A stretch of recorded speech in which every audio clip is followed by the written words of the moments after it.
الحمد لله رب العالمين والصلاة والسلام على سيد الأنبياء والمرسلين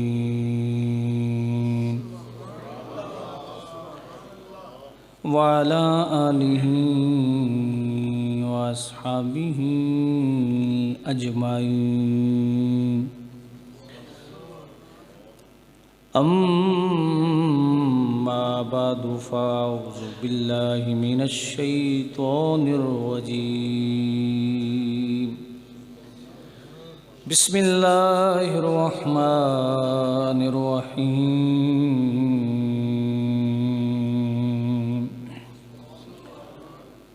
وإذ قال إبراهيم رب اجعل هذا البلد آمنا واجنبني وبني أن نعبد الأصنام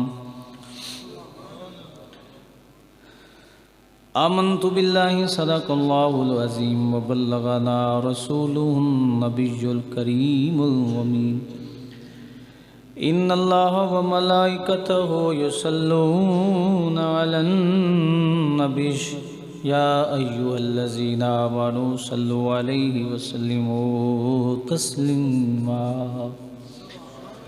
الصلاة والسلام عليك يا سيدي يا رسول الله الصلاة والسلام عليك يا سيدي يا رحمة للعالمين الصلاة والسلام عليك يا سيدي يا إمام الأنبياء والمرسلين وعلى آلك وأصحابك يا خاتم الأنبياء وخاتم النبيين حمد و صلاة کے بعد معزز و محتشم احباب عزیز وقار، آج سے ہم حضور نبی کریم صلی اللہ علیہ وسلم کے پیارے جد امجد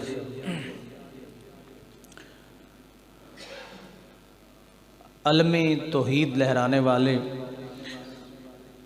حضرت سیدنا اسماعیل علیہ السلام کے والد گرامی حضرت سیدنا ابراہیم خلیل اللہ علیہ السلام کا ذکر پاک رسول کریم صلی اللہ علیہ وسلم کی خوشنودی کے لیے اور اللہ تعالیٰ کی رضا کے لیے شروع کر رہے ہیں۔ حضور علیہ السلام حضرت ابراہیم علیہ السلام کا تذکرہ اکثر فرمایا کرتے تھے، تو باتیں وہی ہیں جو آپ نے سنی ہوئی ہیں، لیکن اپنے ذوق کو پورا کرنے کے لیے اور ہمارا جو ایک تعلق ہے ہمارے آقا کریم علیہ السلام سے، تو حضور کی خوشی کو ملحوظ رکھتے ہوئے کہ جس بات میں حضور خوش ہوں، صحابہ کرام فرماتے ہیں جب حضرت ابراہیم خلیل اللہ علیہ السلام کا ذکر پاک آتا تھا تو حضور بڑے ادب اور احترام کے ساتھ آپ کا نام سنتے تھے۔ لینا اور بات ہے، لیکن حضور جب کوئی ذکر کرتا نا حضرت ابراہیم خلیل اللہ علیہ السلام کا، تو حضور بڑی محبت کے ساتھ آپ کا تذکرہ جو ہے وہ سنا کرتے تھے، سماعت فرمایا کرتے تھے۔ اسی لیے اللہ تعالیٰ نے قرآن میں بھی فرمایا وَاذْكُرْ فِي الْكِتَابِ إِبْرَاهِيمَ إِنَّهُ كَانَ صِدِّيقًا نَبِيًّا۔ اللہ تعالیٰ نے بھی حکم دیا کہ میرے ابراہیم کا ذکر کرو، ابراہیم کا ذکر کرو، تذکرہ کرو۔ میں نے جو قرآن میں ان کے واقعات اور ان کی جو شان اور ان کی جو عظمت بیان فرمائی ہے، اللہ فرماتا ہے تم اس کو ذرا پڑھتے رہو، تم پڑھتے رہو گے میں بھی خوش ہوتا رہوں گا، میرا محبوب بھی خوش ہوتا رہے گا، میرا ابراہیم بھی خوش ہوتا رہے گا۔ حضرت ابراہیم خلیل اللہ علیہ السلام اللہ تعالیٰ کے رسول ہیں، نبی ہیں، اولو العزم رسولوں میں سے رسول ہیں، اور رب ذوالجلال نے آپ کو بڑی عظمت اور بڑی شان جو ہے وہ عطا فرمائی ہے۔ مختلف جہات سے آپ کی ولادت باسعادت کا بھی ایک لمبا قصہ ہے، اور رسول پاک صلی اللہ علیہ وسلم کے یہ جد امجد اور ان کی اولاد میں لا تعداد انبیاء کرام علیہ السلام، حضرت ابراہیم خلیل اللہ علیہ السلام کی اولاد میں بہت زیادہ نبی ہیں.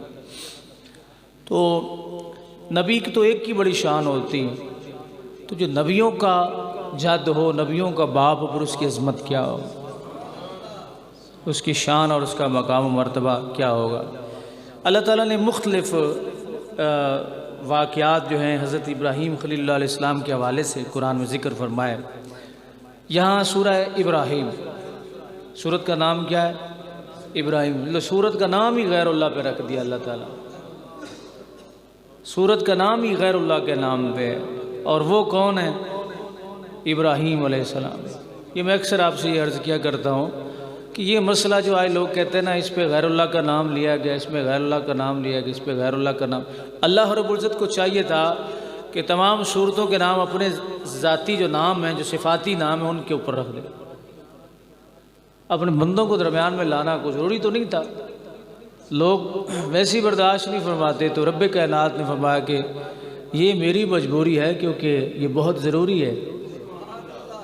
میرا پیغام تم تک جو پہنچا ہے یہ میرے بندوں کے ذریعے پہنچا، ورنہ تم میں تو یہ ہمت ہی نہیں کہ تم میری بات سن سکو. جناب کلیم نے یہی بات ہی کی تھی نا کہ اللہ تو میرے سامنے آ، میں تجھے دیکھوں. تو رب الجلال فرمایا اے موسیٰ نہیں، یہ ایسا نہیں ہو سکتا، مجھے دیکھنے والی آنکھیں اور ہیں، مجھے دیکھنے والی آنکھیں اور ہیں. تو رب الجلال کے جلووں کو برداشت کرنا یہ مخلوق کی شان نہیں ہے. جس کو اللہ رب العزت چاہے وہی برداشت کر سکتا ہے، اور دوسرا رب کے جلووں کو برداشت نہیں کرتا. تو اس کے بارے میں ایک قانون ہے کہ ہمیشہ مفید اور مستفید میں ہوتی ہے مناسبت. یعنی آپ کسی سے کوئی بات کریں نا تو آپ مفید ہیں، اور جو آپ کی گفتگو سن رہا ہے وہ مستفید ہو رہا ہے، فائدہ حاصل کر رہا ہے. تو ایک شخص کسی بھینس سے بات کریں، اب بھینس جو ہے وہ سن تو رہی ہے لیکن مستفید نہیں ہو رہی، فائدہ نہیں ہو رہا، کیونکہ مفید میں فائدہ دینے والے میں اور مستفید فائدہ لینے والے میں کوئی مناسبت نہیں ہے، کوئی مناسبت نہیں. اس لیے اللہ تعالیٰ نے یہ قانون بنایا، درمیان میں اپنے مخصوص بندوں کو لے کے آیا، اور ان میں سب سے اعلیٰ اور بلند مقام میرے آقا کریم علیہ السلام. اللہ رب العزت اگر ڈائریکٹ ہم سے کلام فرماتا تو جس کی سوئی کے نکے کے برابر ایک تجلی پہاڑ میں پڑے جعلہ دکا، وہ ریزہ ریزہ ہو جائے، تو مخلوق میں یہ کیا ہمت تھی، کہاں ہمت تھی کہ وہ اللہ تعالیٰ کا وہ جلال جو برداشت کر سکے. رب کائنات نے ایسی ہستیوں کو پیدا فرمایا جنہوں نے اللہ تعالیٰ سے، اللہ کے اذن سے، اللہ کے فضل سے، نورانیت کے لحاظ سے اللہ سے فیض لیا، اور مخلوق میں بشریت کے تقاضے کے مطابق تقسیم کر دی.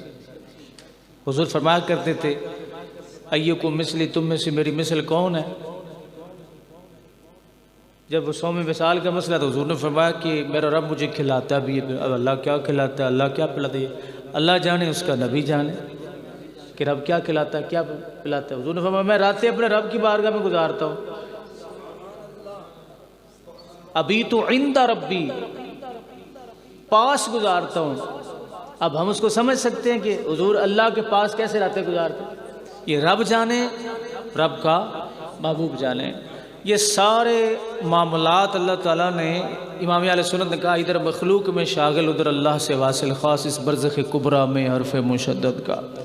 فرمایا حضور اللہ سے فیض لیتے ہیں بتقاضۂ نورانیت، اور مخلوق میں تقسیم کرتے ہیں بتقاضۂ بشریت. جو حضور کو نور نہ مانے وہ بھی کافر، جو بشر نہ مانے وہ بھی دائرہ اسلام سے خارج.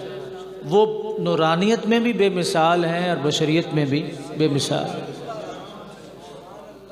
وہ زمین پہ چل رہے ہیں لیکن خبر زمین پہ چل رہے ہیں، یہ بشریت ہے. زمین سے ایڑیاں اٹھاتے ہیں، ہاتھ جنت تک پہنچ جاتا ہے، یہ نورانیت ہے. بات سمجھ؟ 2 انچ سے کیا فرق پڑتا ہے، 2 انچ سے کیا فرق پڑتا ہے، یہ نورانیت ہے. رسول پاک صلی اللہ علیہ وسلم لوگوں کے سامنے چلتے ہیں، باتیں کرتے ہیں، گفتگو کرتے ہیں، یہ آپ کا یعنی اٹھتے ہیں بیٹھتے ہیں، حضور اسلام نے نکاح فرمائے ہیں ہمارے لیے، کس طرح ہمارے لیے یہ معاملات جو ہے وہ سیدھے ہوں؟ یہ بشریت ہے، لیکن میرے آقا کریم صلی اللہ علیہ وسلم کی اللہ رب العزت نے وہ شان اور وہ مقام و مرتبہ رب نے اپنے محبوب کو عطا فرمایا ہے کہ آقا دو عالم صلی اللہ علیہ وسلم چاند کے ٹکڑے بھی کرتے ہیں، سورج کو اشارے سے واپس بھی پلٹاتے ہیں، یہ نورانیت ہے۔ اور یہ سلسلہ تو آپ کا سبحان اللہ آپ کے بچپن میں شروع تھا، حضور جب مہد میں ہوتے تھے، پنگوڑے میں ہوتے تھے، تو یہ سلسلہ اس وقت سے شروع تھا۔ عرض کرنے کا مطلب یہ ہے کہ دو پہلو ہیں ذات مصطفیٰ کے، انبیاء کے، ایک نورانیت کا پہلو، ایک بشریت کا۔ بشریت کا پہلو ہمارے لیے کام کرو، محنت کرو، الکاسب حبیب اللہ، جو محنت کرتا ہے وہ اللہ کا محبوب ہے، کام کرو۔ حضور نے ہمیں کام کر کے دکھائے۔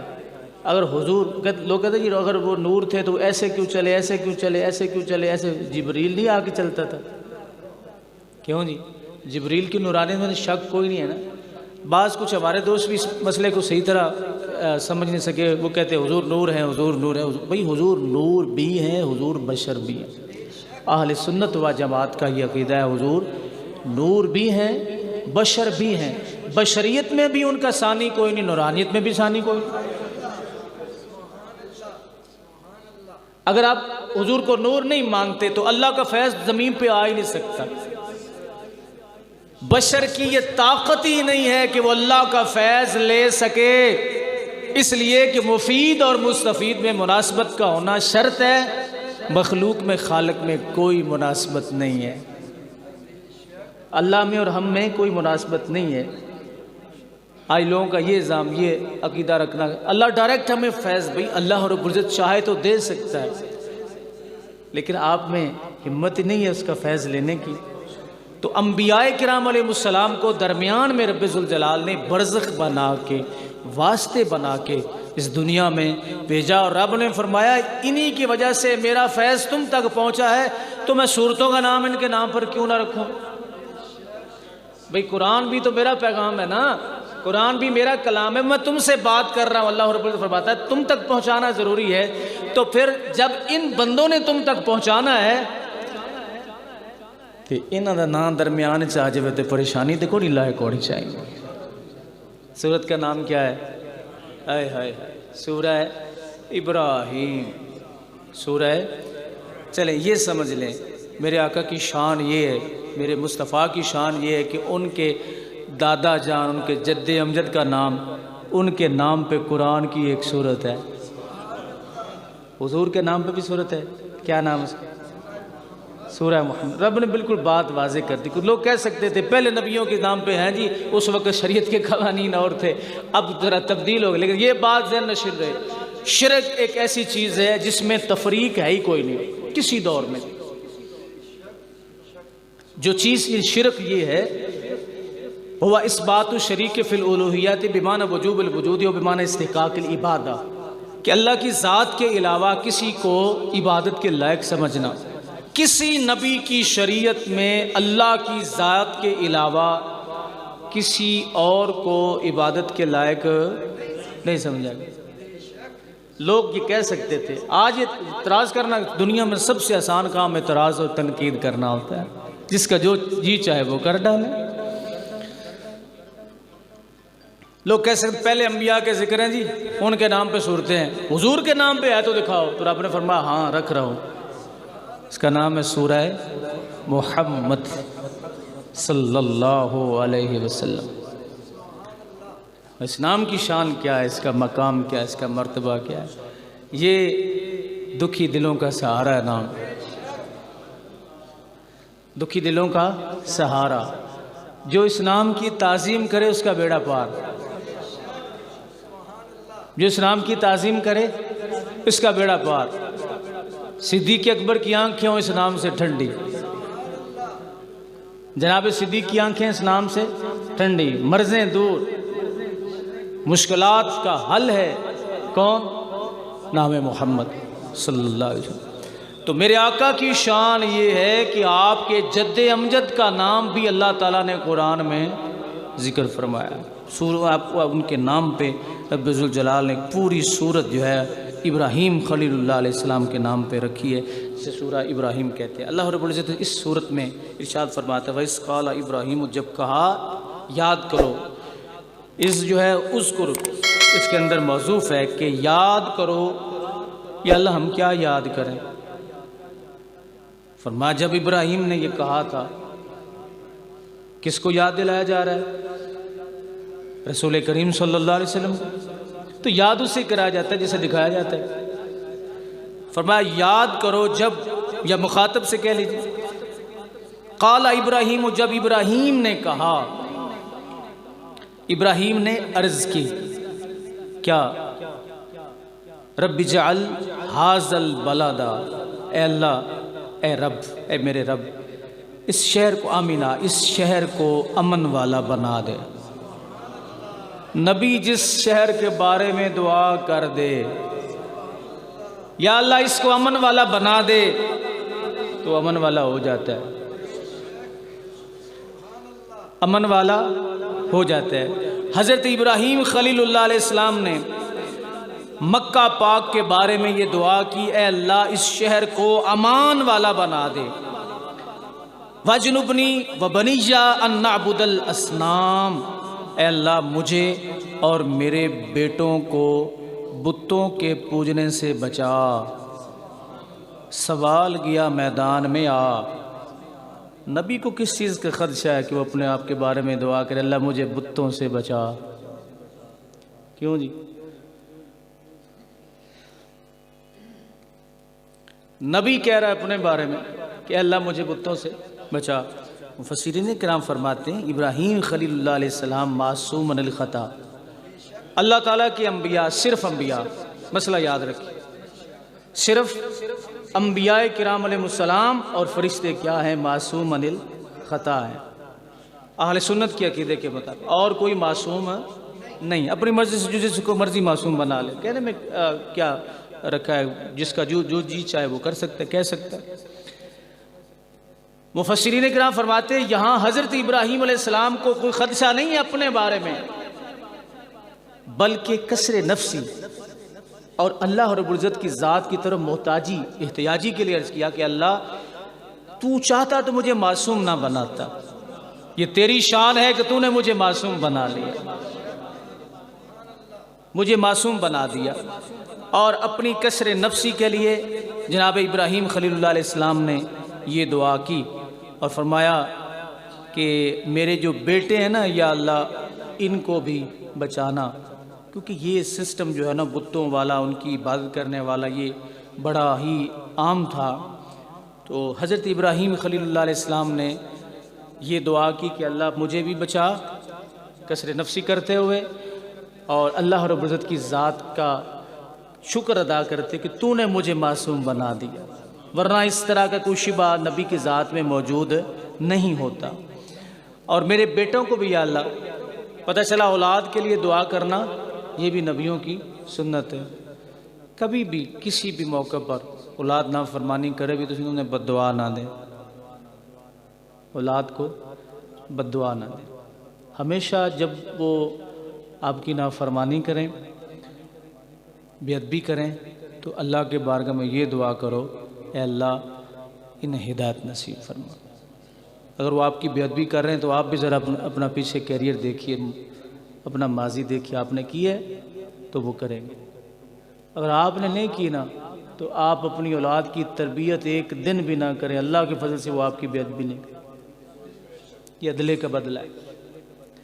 اپنے والدین کی قدر، مجھے پتہ ہے والدین کی بہت سی ایسی باتیں ہوتی بندے سے نہیں برداشت ہوتی، لیکن اللہ اور اس کا رسول کہتا ہے بس میں تمہیں اجازت ہی نہیں دیتا، یہ جو چاہے کر دے. پھر بعد میں بندے کو خیال اور رونے رہ جاتے ہیں اور کچھ بھی نہیں ہوتا. حقیقت بات، میرا ابا اس طرح کہا کرتا، میری اماں اس طرح کہ مجھے غلط بات کہہ لیتی تھی. پھر حضرات ایسا ہوتا ہے کہ آپ کو کوئی غلط بات کہنے والا، کوئی سخت بات کہنے والا ہوتا ہی کوئی نہیں. ہر کوئی آپ کے ہاتھ چومتا ہے، آپ سے ڈرتا ہے، آپ کی عزت کرتا ہے. کوئی ایسا نہیں ہوتا کل شامی کتھے سے دوپہر کتے سے، دن نو کتے سے، ایسے اس انداز میں پوچھنے والا کوئی نہیں ہوتا۔ تو کبھی بھی اپنی اولاد کو بد دعا نہ دیں۔ وہ بے ادبی کر رہے ہیں تو اپنے ماضی کو دیکھیں، آپ نے کی ہے تو پھر اس کو عدلے کا بدلہ سمجھ کے قبول کریں، اور اگر آپ نے نہیں کی تو کر رہے ہیں تو یہ آپ کی کسی اور عمل کی سزا ہے۔ اللہ کی بارگاہ میں کہ اللہ انہیں ہدایت نصیب فرما۔ غصے میں آ کے بھی کیوں؟ اس لیے رسول پاک صلی اللہ علیہ وسلم فرماتے ہیں والدین کی جو دعا ہوتی ہے نا، دعا اور بد دعا دونوں، یہ اللہ کی بارگاہ میں حضور فرماتے ہیں ایسے قبول ہوتی ہے اولاد کے بارے میں جیسے نبی کی دعا امت کے حق میں قبول ہوتی ہے۔ ان کا اپنا جو بھی ذاتی کردار ہو یہ علیحدہ بات ہے، اولاد کے بارے میں وہ جو زبان سے نکالیں گے اللہ کی بارگاہ میں وہ ریکمینڈ ہوتا ہے، وہ قبول ہوتا ہے۔ اللہ اکبر۔ تو حضرت ابراہیم علیہ السلام نے اپنے اولاد کے لیے یہ دعا مانگی کہ اللہ میری اولاد کو بھی اس شرک سے بچانا، اس شرک سے بچانا۔ یہ ماحول سارا شرک کا بھرا ہوا تھا۔ جب مکہ فتح ہوا تو حضور نے فرمایا صحابہ تمہیں مبارک ہو، یا رسول اللہ کس کی؟ فرمایا شیطان کی چیخیں نکلی ہیں، آج شیطان کی چیخیں نکلی ہیں۔ یا رسول اللہ کس بارے میں چیخیں نکلی؟ حضور نے فرمایا، اس نے کہا میں آج نا امید ہو گیا ہوں کہ یہ امت کبھی شرک نہیں کرے گی، یہ امت کبھی نہیں کرے گی۔ حضور نے فرمایا مجھے کوئی خوف نہیں، لا خاف علیکم ان تشرکوا بعدی، کہ تم میرے بعد شرک کرو گے۔ یہ جو شرک کا ایک ہوا بنا ہوا ہے، یہ جو ایک شور مچا ہوا ہے، یہ کس چیز کا ہے؟ یہ ہے محبت کی اداؤں کو شرک کی طرف منسوب کرنا۔ اگر ان لوگوں کی تعریف کو دیکھا جائے تو پھر قرآن میں اللہ تعالیٰ نے جو اپنے بندوں اپنے نبیوں کے نام پہ صورتوں کے نام رکھے ہیں، یہاں قرآن میں کیا بنے گا؟ اگر غیر اللہ کا نام لینا شرک ہے، غیر اللہ کے نام کی نیاز دینا شرک ہے، تو پھر قرآن میں غیر اللہ کا نام تو رب ذوالجلال نے خود ذکر فرمایا۔ ہم میں سے کوئی بھی کسی مزار پہ جاتا ہے، کسی آستانے پہ جاتا ہے، تو کسی کا بھی یہ عقیدہ نہیں ہے کہ ہم ان کو واجب الوجود سمجھ کے یا مستحق عبادت سمجھ کے ان کے پاس ہے جی کسی کا عقیدہ؟ آپ جاتے ہیں نا حضرت بابا فرید گنج شکر رحمۃ اللہ علیہ تعالیٰ، جاتے ہیں تو حضرت بابا فرید رحمۃ اللہ علیہ تعالیٰ کو خدا سمجھتے ہیں؟ ہم بارہا یہ کہتے ہیں اہل سنت و جماعت کے نزدیک کسی مزار کو سجدہ کرنا جائز نہیں ہے، تعظیم کی غرض سے سجدہ کرنا حرام ہے، اور عبادت کی غرض سے سجدہ کرنا شرک ہے۔ اس لیے مزاروں پہ جائیں تو جناب، آج صبح کی میں آپ کو ایک بات سناتا ہوں، آپ حیران ہو جائیں۔ ایک بی بی صاحبہ آ گئی، میں نے کہا آپ کدھر جا رہی ہیں تیار شیار ہو کے؟ کہنے کہ بابا جی میں اپنے ہمارے رشتہ دار ہیں تو اس مائی کو لینے جا رہی ہیں، ہم 2-3 ساتھ ہمارے بندے بھی بار آپ سے ملنا چاہتے ہیں۔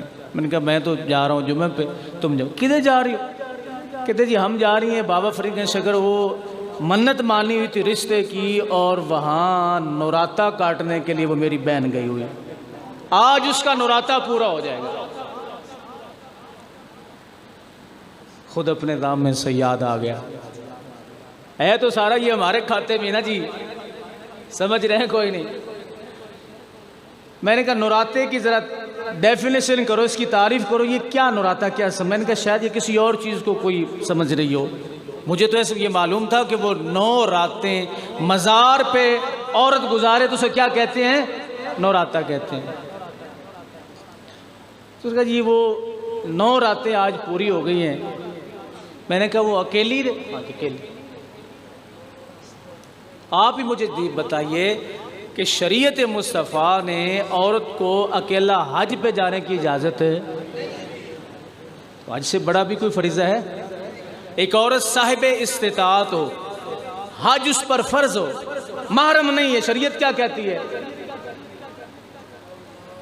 یہ الگ بات ہے جناب، محرم بناون دے ول ہن ساڈے دوستاں نوں بڑے آند ہے، جھٹ چ محرم بنا کے پرا مارنا۔ میں شریعت کی بات کر رہا ہوں، کاروبار کی بات نہیں کر رہا۔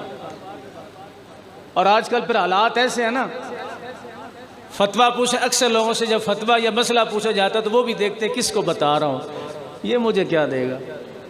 اگر تو دینے کی امید ہو پھر مسئلے کو بھی اس طرح توڑ مروڑ کے پیش کر دو تعلق بچ جائے مسئلہ نہ بچ جائے۔ او بھائی آپ کسی کو بہت زیادہ ڈرائیں گے تو وہ کچھ نہ کچھ ڈرے گا نا، اب رستے ہی کھلے چھوڑ دیں گے تو ہر کوئی گزر جائے گا۔ وہ اعلی حضرت امام محمد رضا خان رحمۃ اللہ علیہ تعالیٰ آپ نے لکھا نا کہ مزار کے اوپر علماء جائیں تو بوسہ بھی نہ دیں، دور کھڑے رہیں۔ کہا اگر بوسہ دیں گے تو لوگ سمجھیں گے، لوگ سجدہ کر لیں گے۔ بوسہ دیں گے علماء، لوگ کیا کریں گے؟ سجدہ کر لوگوں نے آگے ہی قدم جو ہے وہ ٹکانا ہوتا ہے، آگے قدم رکھنا۔ بات کرنے کا مقصد یہ ہے جو عورت 9 راتیں مزار پہ، اور پھر آپ جانتے ہیں سمجھتے ہیں مزار پہ وہ لنگر کھانے والے بھی ہوتے ہیں اور بھی معاملات ہوتے ہیں، اکیلی عورت 9 راتیں مزار پہ گزارے، آگے مجھے کہنے کی ضرورت تو نہیں ہے، اور پھر کھاتے میں ہمارے ہو، ہمارا کوئی اس سے تعلق نہیں ہے بھائی۔ کسی عورت کا مزار پہ ایسے اوقات میں جانا جہاں اس وقت رش ہو، فتنے کا خدشہ ہو، اور بعض قسم کے نوجوان وہاں پر موجود ہوں اور بعض لوگ موجود ہوں، جائز نہیں ہے۔ عورتیں پہلی بات تو یہ ہے کہ گھر بیٹھ کے ہی نا حضرت بافری گنج شکر رحمۃ اللہ علیہ تعالیٰ کے لیے وہ کچھ سامان منگوا لے، ختم پاک پڑھ کے آپ جو ہے وہ ان کے سالے ثواب کر دیں۔ اگر جانا بھی پڑے تو اپنے محرم کے ساتھ ایسے اوقات میں جب وہاں رش نہ ہو۔ تو یہ بات کہاں سے چلی تھی؟ یا پٹڑی تو لے گئے کیوں جی؟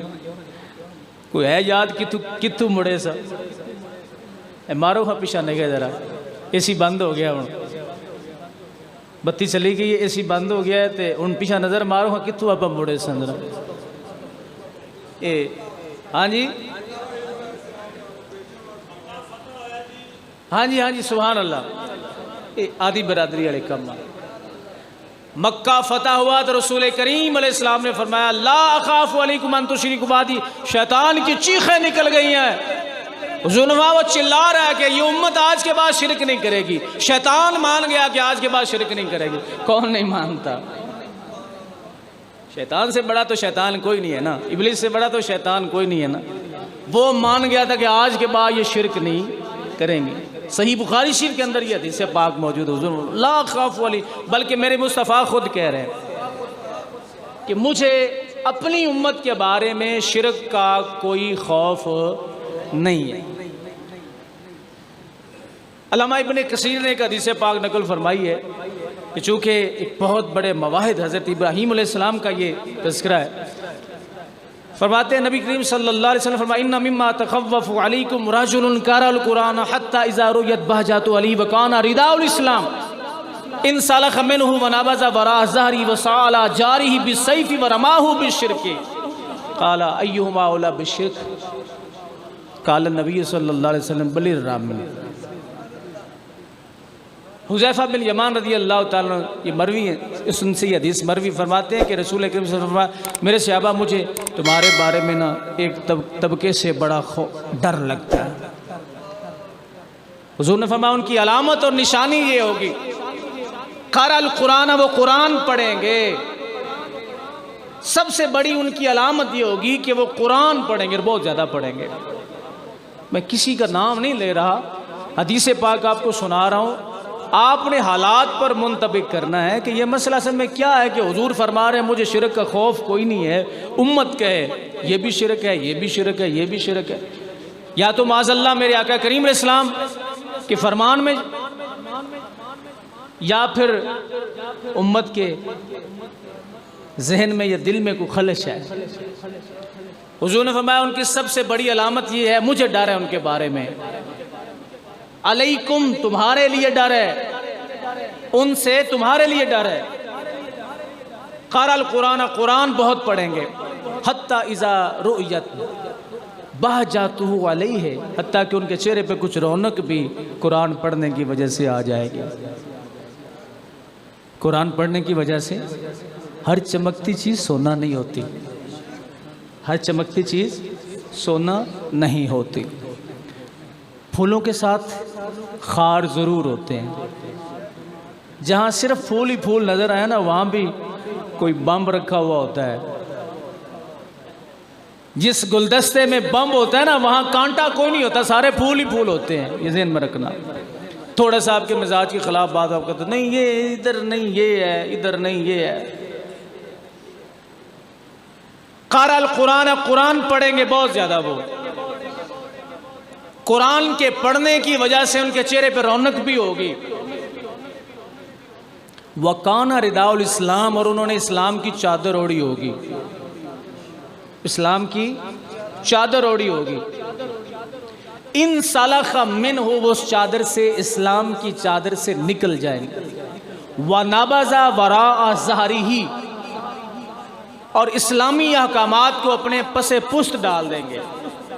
اسلامی احکامات کو پس پشت ڈال دیں گے. حضور فرما رہے ہیں مجھے خوف کوئی نہیں شرک کا. وہ کہتے ہیں ہے. حضور کہہ رہے ہیں نہیں, کہتے ہے. آئی نا بات وہی کہ اسلامی احکامات کو اپنے پس پشت ڈال دیں گے. وَسَعَى عَلَى جَارِهِ بِالسَّيْفِ, تلوار سے پڑوسی پہ حملہ کریں گے. اس کا یہ مطلب نہیں ہے کہ وہ اٹھیں گے اور دروازہ جا کے محمد دین دروازہ کھول, دروازہ کھولے, میں تجھ پہ حملہ کرنے لگا ہوں, تلوار لے کے. یہ نہیں, بلکہ حضور نے آگے وضاحت فرمائی. وَسَعَى عَلَى جَارِهِ بِالسَّيْفِ وَرَمَاهُ بِالشِّرْكِ, تلوار سے حملہ کریں گے, شرک کے تیر ماریں گے. اب شرک کے نام کا, شرک کا کوئی ایسا تیر تو نہیں تھا جس کا نام, یعنی یہ خاص قسم کا تیر بنا ہوا جس کا نام ہے شرک. یہ شرک کمپنی کا بنا ہوا ہے, تو اس تیر کا نام ہی شرک, اس کو چلاؤ. حضور نے فرمایا وہ شرک کے تیر مارے, مطلب یہ ہے کہ شرک کے تانے دیں گے, شرک کے تانے دیں. ابن کثیر نے اس کو نقل کیا ہے حدیث حذیفہ بن یمان رضی اللہ تعالیٰ عنہ سے مروی, شرک کے تانے دیں گے. آگے پھر حضور کے صحابہ تھے نا, آگے بھی حضور کے صحابہ تھے. صحابہ نے عرض کیا یا رسول اللہ انہیں نکھیڑا تے کر چھڑو نا, ایویں گل نو سونیا گول تے نہ رکھنا. صحابہ کرام حضرت حذیفہ بن یمان رضی اللہ تعالیٰ عنہ عرض کرتے ہیں ایہما اولا بالشرک, یا رسول اللہ مشرک ہوگا کون ان میں سے, بڑا مشرک کون ہوگا؟ یعنی ایک وہ ہوگا جو شرک کے تیر مارے گا, ایک وہ ہوگا جس کو شرک کا تیر لگے گا, جس کو شرک کا تیر لگے گا.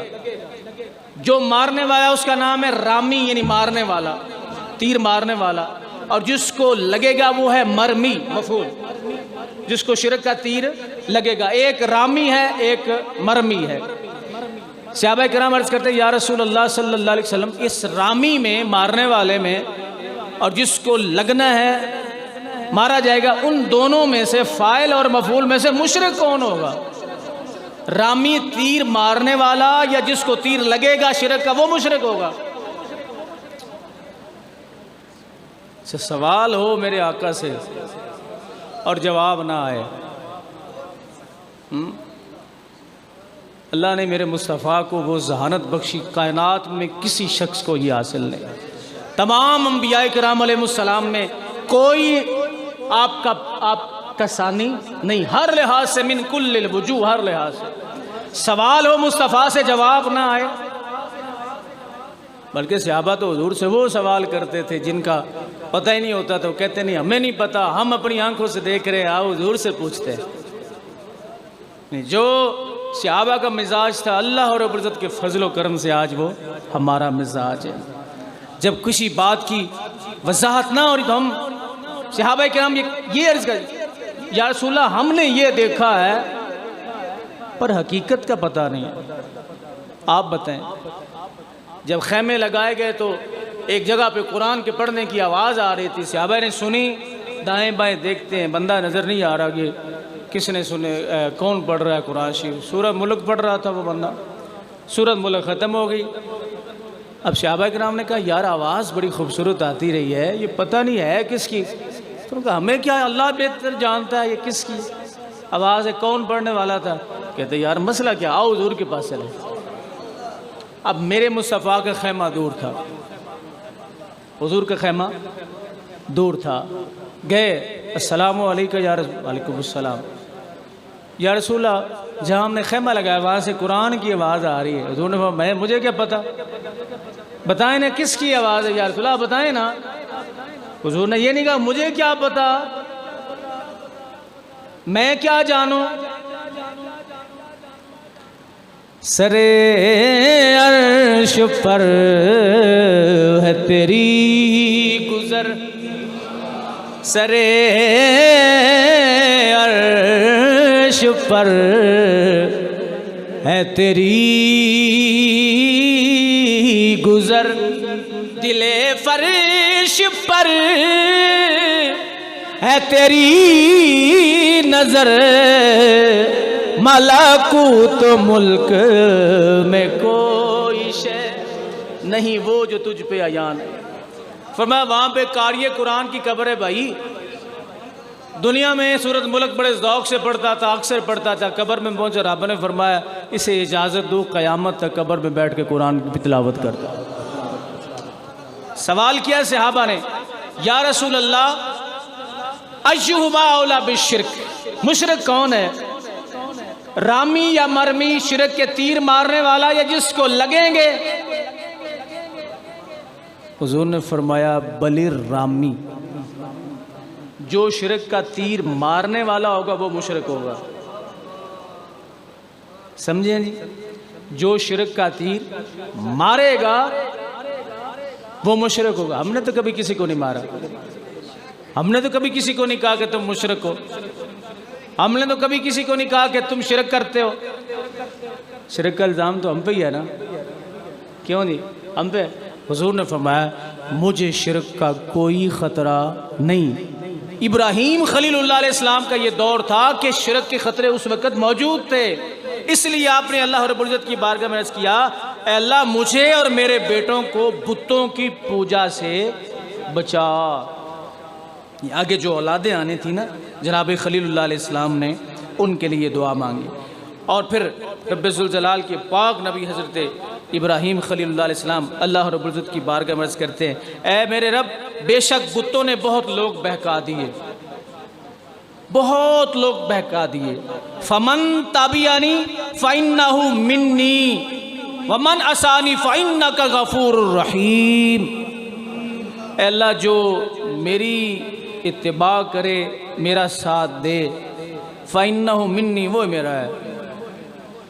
یہاں پہ ایک فرق آپ کو سمجھانا ہے، فمن تابعانی فإنہ منی، جس نے میری بات مانی میرا تابعدار بنا، اے اللہ وہی میرا ہے، ومن عصانی فإنک غفور رحیم، جس نے میری نافرمانی کی مولا تو جانے اور وہ جانے، تیری مرضی ہے چاہے تو بخش دے، تیری مرضی ہے تو اسے عذاب میں مبتلا کر۔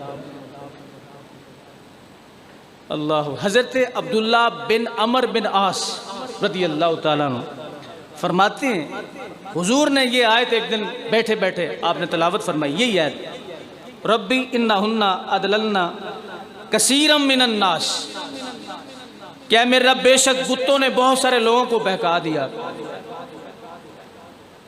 تو حضور اسلام نے یہ آیت پڑھ کے نا فمن تابعانی فإنہ منی ومن عصانی فإنک غفور رحیم، حضور نے ہاتھ بلند کیے، ایسا ہاتھ بلند کے زاروں کی تار میرے محبوب رونے لگ گئے، زاروں کی تار رونے لگ گئے۔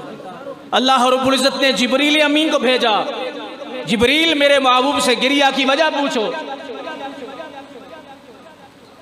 اب اللہ تو جانتا ہے کہ وجہ کیا ہے، حضور کیوں رو رہے ہیں، معاملہ کیا ہے، لیکن رب ذوالجلال نے تاکہ یہ بات آگے چلے نا بھائی، ہم تک پہنچے نا، کوئی راز و نیاز کی بات زبان اقدس پہ آئے گی تو نکلے گی نا، آگے پہنچے گی۔ تو نبی کریم صلی اللہ علیہ وسلم نے حضرت جبریل امین سے کہا جبریل مسئلہ اصل میں یہ ہے، جس نے میری اتباع کر لی وہ تو میرا ہے، اور جس نے نافرمانی کی ہے میں اسے کیسے چھوڑ دوں، میں اسے کیسے منہ موڑ دوں، ہے تو وہ بھی میرا۔ رب ذوالجلال نے اس وقت حضرت جبریل امی کو کہا میرے محبوب کو جا کے کہہ کے آؤ، جبریل کہ اے محبوب تو جس کے بارے میں کہے گا میں اسے معاف کر دوں۔ اجابت کا صحرا عنایت کا جوڑا، ادھر خواہش ہوئی نا، اللہ نے قبول فرمایا۔ اجابت کا صحرا عنایت کا جوڑا، دلہن بن کے نکلی دعائے محمد۔ اجابت نے جھک کر گلے سے لگایا، بڑی ناز سے جب دعائے محمد، بڑی ناز سے جب دعائے محمد، دعا حضور نے کی، اللہ نے قبول فرما لی۔ فرمایا جبریل میرے محبوب سے کہے ابراہیم کا معاملہ علیحدہ ہے، سونیا تیرا تے میرا معاملہ بخرا ہے، تو جس کے بارے میں کہتا جائے گا نا میں اسے معاف کرتا جاؤں گا، لیکن یہ آئندہ نہیں یہ بات کہنی محبوب۔ یہ آیات پڑھ کے صحابہ کرام فرماتے ہیں حضور بڑا روئے، بڑا روئے۔ اب رب کائنات نے جب تسلی دی نا تو نبی کریم صلی اللہ علیہ وسلم کے چہرہ اقدس پہ خوشی کے آثار دیکھیں۔ ہر انسان خوش ہوتا ہے اپنے معاملے سیدھے ہونے پہ، لیکن میرے آقا اپنے معاملات کو نہیں دیکھتے تھے۔ سیدہ عائشہ رضی اللہ تعالیٰ عنہ فرماتی ہیں نا، نبی کریم علیہ السلام کے پاؤں مبارک میں سوجن آ جاتی تھی، سوزش، قیام اتنا لمبا حضور فرمایا کرتے۔ میں نے کہا یا رسول ساری رات روتے رہتے ہیں آپ، اتنا وہ روئے جو گناہگار ہوتا ہے، جو پاپی ہوتا ہے، آپ اتنا کیوں روتے ہیں؟ آپ تو معصوم عن الخطا ہیں، آپ اتنا کیوں روتے ہیں؟ رسول کریم صلی اللہ علیہ وسلم فرمایا عائشہ کیا میں اپنے رب کا عاجز بندہ نہ بنا؟ یہ میرا رونا، میرا گریہ جاری کرنا یہ میری امت کے لیے ہے۔ لوگ اپنے معاملے سیدھے کرنے پہ خوش ہوتے ہیں، حضور امت کی خوشخبری، امت کو سہولت ملتی تو حضور خوش ہوتے تھے۔ یا اللہ یہ جس نے میری اتباع کر لی وہ تو میرا ہو گیا، اور جو میرا ہے وہ تیرا ہے، تو جو رستے سے ہٹا ہے اب میں کیسے چھوڑ دوں؟ شاید وہ کسی نہ کسی موڑ پہ وہ یو ٹرن لے لے، اور ہوتا ہے ایسے بڑے بڑے لوگوں کو دیکھا ہے ساری زندگی ان کی گناہوں میں، ساری زندگی ان کی خرابیوں میں گزرتی ہے، لیکن نہ جانے کوئی ایسی دل پہ چوٹ لگتی ہے وہ ہر چیز چھوڑ کے، اور یہ بات یاد رکھے جو شخص جتنا زیادہ برائی میں ملوث ہوتا ہے نا، جب اسے ہدایت آتی ہے وہ اتنا ہی زیادہ نیکی میں پڑ جاتا ہے، پیچھے موڑ کے نہیں دیکھتا۔ اس لیے فرمایا میرے آقا کریم صلی اللہ علیہ وسلم کبھی کسی شخص کو اس کا ماضی نہ یاد دلایا کرو اگر اسے اللہ نے توبہ کی توفیق دے دی، اس کے ماضی میں ہونے والے معاملات کی طرف کبھی توجہ نہ کیا کرو اگر اللہ نے اسے توبہ کی توفیق دے دی ہے۔ اسلام وہ دین ہے جو پچھلے سارے کھاتے معاف کر دیتا ہے، منہدم ہو جاتی ہے پچھلی ساری جو خرابیاں ہوتی ہیں، جو کوتاہیاں ہوتی ہیں، جو معاملات ہوتے ہیں، سارے کے سارے ختم ہو جاتے ہیں جب انسان سچے دل سے، صدق دل سے توبہ کر لیتا ہے۔ تو حضرت ابراہیم علیہ السلام نے اللہ رب العزت کی بارگاہ میں عرض کیا یا اللہ جس نے میرا ساتھ دیا وہ میرا ہے، ومن عصانی اور جس نے میری نافرمانی کی ہے، فإنک غفور رحیم بس بے شک تو غفور رحیم ہے، چاہے تو اسے بخش دے، معاف کر دے، چاہے تو نہ معاف کر۔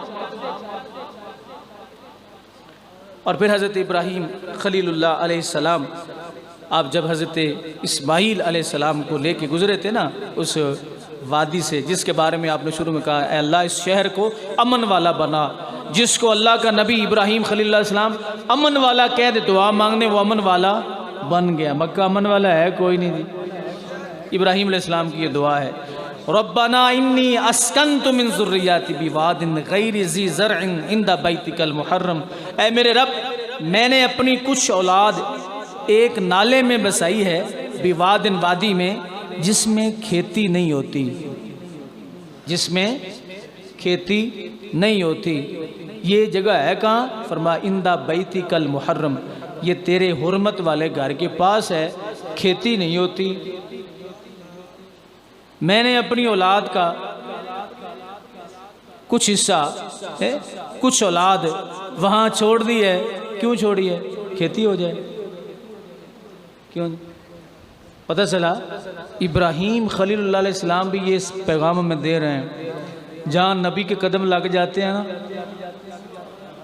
عقیدہ ابراہیم خلیل اللہ علیہ السلام، جہاں نبی کے قدم لگتے ہیں وہ بنجر زمینیں آباد ہو جاتی ہیں۔ قرآن کہہ رہا ہے اے اللہ میں نے اپنے بیٹے کو یہاں میں اس لیے چھوڑ رہا ہوں کہ یہاں کھیتی نہیں ہوتی، یہاں زراعت نہیں ہوتی، اور جگہ تیرے گھر کے پاس ہے۔ اے ابراہیم علیہ السلام، آپ کو اللہ کا گھر بھی نظر نہیں آیا کہ گھر اللہ کا وہاں موجود ہے اور وہاں پہ کھیتی نہ ہو؟ تو ابراہیم خلیل اللہ علیہ السلام یہ پیغام دے رہے ہیں کہ اللہ کے گھر جو ہے وہ آباد بھی اللہ کے بندے کرتے ہیں، اللہ کے گھر کو بھی اللہ کے بندے آباد کرتے ہیں۔ میں اپنا بیٹا اسماعیل یہاں پہ چھوڑ رہا ہوں، یہاں پانی بھی نظر نہیں آ رہا، کوئی چیز نہیں ہے۔ فرمایا جب یہ رہے گا اس کے قدم لگیں گے نا۔ آئے ہائے، جناب یوسف علیہ السلام کو جب دفن کیا گیا جھگڑے کیوں ہوتے؟ وہ کہتے تھے نہیں آپ اس طرف دفن کریں، کیونکہ ان کے جسم کے ساتھ، ان کے تابوت کے ساتھ لگ کے پانی ہمارے علاقوں میں جائے گا نا تو ہماری کھیتیوں کا حال اور ہو جائے گا۔ یہ عقیدے تھے۔ آج تو عقیدے بدل گئے ہیں نا کہ ہوتا کچھ نہیں، برکت نہیں ہے، یہ نہیں ہے، وہ نہیں ہے، فلاں نہیں، لیکن پہلے یہ بات موجود تھی۔ اور خود ابراہیم خلیل اللہ علیہ السلام یہ پیغام دے رہے ہیں کہ میرا بیٹا اگر یہاں رہے گا تو یا اللہ یہ تیرا گھر جو ہے نا اس کو مزید 4 چاند لگ جائے گا۔ ہے تیرا گھر حرمت والا ہے، عزت والا ہے، شان والا ہے، پر کھیتی نہیں یہاں پہ ہوتی۔ میرا بیٹا یہاں رہے گا، کھیتی ہوگی، زراعت ہوگی، پر ہوا کیا آپ کو پتہ ہے؟ یہ پانی جو طلب کیا جا رہا تھا نا، اللہ رب العزت چاہتا تو اسماعیل علیہ السلام کو اپنی طرف سے سیراب کر سکتا تھا، لیکن رب نے حضرت ہاجرہ کی اس بات کو، ان کے اس عمل کو برقرار رکھنا تھا۔ پہلے تم 7 چکر لگا لو، تک قیامت تک یہ 7 چکر تو لگاتے رہیں۔ پھر اسماعیل تم اپنی ایڑیوں کو، ایک حدیث میں آتا ہے کہ حضرت جبریل امین آیا اور انہوں نے اپنا پر مارا تو یہ زمزم کا کنواں برآمد ہو گیا، ایک روایت میں۔ دوسری روایتوں میں ہے کہ حضرت اسماعیل علیہ السلام ایڑی کا زور لگائے، سر ایڑیاں رگڑی ہیں، ابھی ایڑیاں رگڑی ہیں، ابھی ایڑیاں رگڑی ہیں، تو پانی، قبیلے گزرے وہاں سے، دیکھا یہاں پہ پرندے چہک رہے ہیں، وہ یہاں تو پانی نہیں، پرندے دیکھا آ کے وہاں اسماعیل علیہ السلام کے قدموں سے پانی جو ہے وہ برآمد۔ اور پھر وہاں کے پھلوں کا حال کیا بنا، ہر قسم کا پھل، ہر قسم کا موسم وہاں پہ آج بھی میسر ہوتا ہے۔ آپ یہاں سے جاتے ہیں دیکھتے کیسے کیسے پھل وہاں پہ موجود ہیں۔ یہ ساری کی ساری جناب اسماعیل کے قدموں کی نہیں، قدموں کی آخری سے ایڑیوں کی خیرات ہے۔ اسماعیل کے والد گرامی ہے جناب ابراہیم، تو ابراہیم کس کی اولاد؟ جناب آدم علیہ السلام کی اولاد، اور آدم علیہ السلام جس کو نبی مانے ان کی ایڑیوں کا عالم کیا ہوگا؟ جن کی ایڑیوں کی شان کو جبریل نے مانا، تاج روح القدس کے موتی جنہیں سجدہ کریں، رکھتی ہیں واللہ وہ پاکیزہ گہر ایڑیاں۔ تو یہ وہ ابراہیم خلیل، یہ ذکر میں یہاں پہ چھوڑ رہا ہوں۔ اب حضرت اسماعیل، نبی کی ڈیوٹی آگے کیا ہوتی ہے؟ نبی کی ڈیوٹی کیا ہے؟ پیر صاحب کی ڈیوٹی کیا ہے؟